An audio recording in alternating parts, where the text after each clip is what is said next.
আসসালামু আলাইকুম। Welcome back to শিল্লাস সাজেশন। আজকে আবার হাজির হয়েছি নতুন একটা ভিডিও নিয়ে। আজকের ভিডিও গর্ভাবস্থায় পা ব্যথা কিসের লক্ষণ, এর কারণ কি এবং আপনি এই ব্যথা দূর করতে কি করতে পারেন। ভিডিওটা প্রতিটা গর্ভবতী মায়ের জন্য খুবই গুরুত্বপূর্ণ। আশা করছি ভিডিওটি শেষ পর্যন্ত দেখবেন। ভালো লাগলে চ্যানেলটিকে সাবস্ক্রাইব করে আমাদের পাশে থাকার চেষ্টা করবেন। গর্ভাবস্থা এমন একটা সময় যখন বিভিন্ন ধরনের ব্যথা বেদনা আপনাকে আঁকড়ে ধরবে। বিভিন্ন ধরনের ব্যথার মধ্যে পায়ের ব্যথা অন্যতম। গর্ভধারণের একটি নির্দিষ্ট সময় পার হওয়ার পর অনেক গর্ভবতীকে পায়ের ব্যথায় ভুগতে দেখা যায়। এই ব্যথাটা অনেক সময় পায়ের রগে টান লাগার মতো থেমে থেমে সংকোচন হওয়া বা পেশি শক্ত হয়ে যাওয়া, ঝিঝি লাগা বিভিন্ন ধরনের হতে পারে। বিশেষ করে যখন গর্ভাবস্থায় সারাদিন হাঁটাচলা বা কাজ করার পরে রাতে ঘুমাতে যাওয়ার আগে এই ব্যথাটা তীব্র আকার ধারণ করে। প্রথমেই জানবো গর্ভাবস্থায় পায়ের ব্যথা কেন হয়। গর্ভাবস্থায় পা ব্যথা করার অন্যতম কারণ হচ্ছে গর্ভাবস্থায় খুব দ্রুত আপনার ওজন বাড়তে থাকে। অতিরিক্ত ওজন বৃদ্ধির কারণে সকল চাপ পায়ের উপর পড়ে। তাছাড়া গর্ভাবস্থায় একটা নির্দিষ্ট সময়ের পর পায়ে পানি আসতে পারে। হঠাৎ করে ভারী কিছু বহন করা বা বাড়িতে যদি অনেক বেশি পরিশ্রমের কাজ করা হয় সেক্ষেত্রেও পায়ের ব্যথা হতে পারে। গর্ভাবস্থায় মায়ের শারীরিক পরিবর্তনের সাথে সাথে অনেক বেশি হরমোনের ওঠানামা করে, যার ফলে শরীরে খনিজ উপাদানের ঘাটতিও দেখা দিতে পারে। এই ঘাটতি পায়ের ব্যথার অন্যতম কারণ হিসেবে চিহ্নিত করা হয়।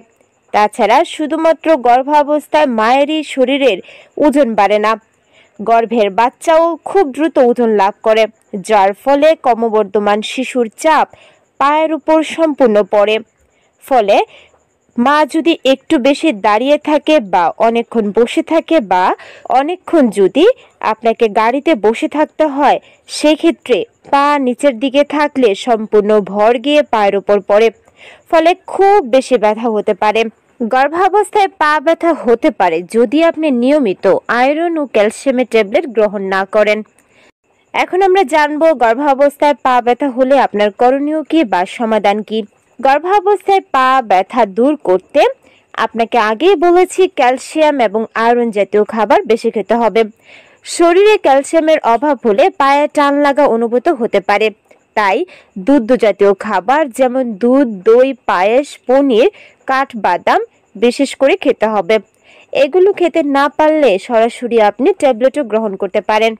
তাছাড়া ম্যাগনেসিয়াম সমৃদ্ধ খাবার যেমন শস্য, বীজ, সিম, বাদাম ইত্যাদি খাবার বেশি করে খেতে হবে।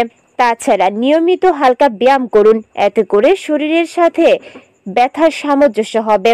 পায়ের উপর ভর দিয়ে বসবেন না, যখন বসবেন তখন পা ছড়িয়ে বসার চেষ্টা করবেন। গর্ভাবস্থায় যতটা পারেন কফি বা চা কম পান করবেন, এতে করে শরীরে সোডিয়াম বা ম্যাগনেসিয়ামের ঘাটতি দেখা দেয়, আর এই কারণে পায়ে ব্যথা অনেক গুণ বেড়ে যেতে পারে বা রগের টান এমনকি ঝিনঝি লাগতে পারে। একজন গর্ভবতী হিসেবে আপনার যে ব্যাপারটা লক্ষণীয় সেটা হচ্ছে চলাফেরা ধীরে স্থিরে করা।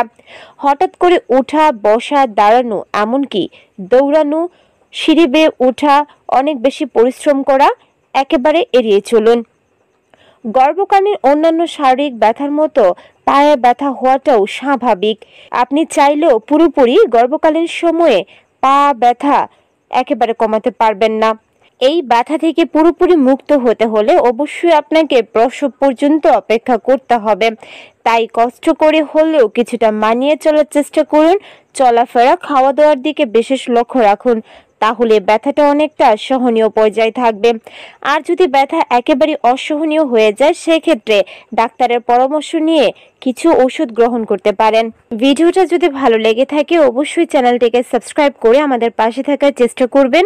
আজকের মতো বিদায় নিচ্ছি। আল্লাহ হাফেজ।